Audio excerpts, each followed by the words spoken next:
মৃত মানুষকে কাঁটাছাড়া করে কি খোঁজো তুমি ডাক্তার? সত্য?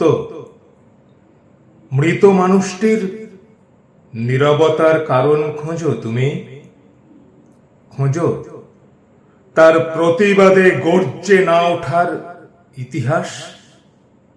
নাকি কোন কষ্ট, কোন যন্ত্রণা লুকিয়ে আছে তার বুকের গভীরে, তাই খোঁজো তুমি? তোমার ক্ষুরধার মস্তিষ্ক কি কেবল মৃত্যুর কারণ খুঁজেই শান্তি পায়? প্রতিদিন কত অনায়াসেই বিষপান করে মৃত্যু, শ্বাসরোধ করে হত্যা, ছুরিকাঘাত কিংবা সাধারণ এক মৃত্যুর গল্প লেখো তুমি। একদিন একটা জীবন্ত মানুষকে পোস্টমর্টেম করো ডাক্তার, দেখবে বেঁচে থাকতেই তার কত কিছুর মৃত্যু ঘটে গেছে। বেঁচে থাকতেই সে তার প্রতিবাদ করার ক্ষমতা হারিয়েছে।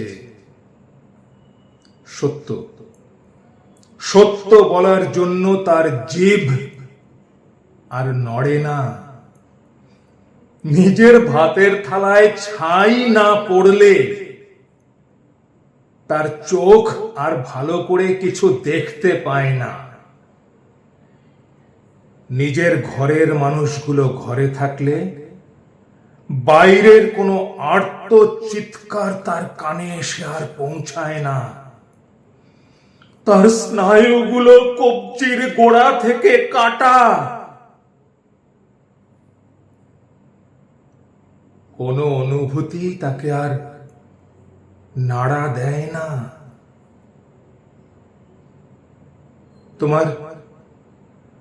তোমার পোস্টমর্টেম রিপোর্টে এই অর্ধমৃত মানুষগুলোর জন্য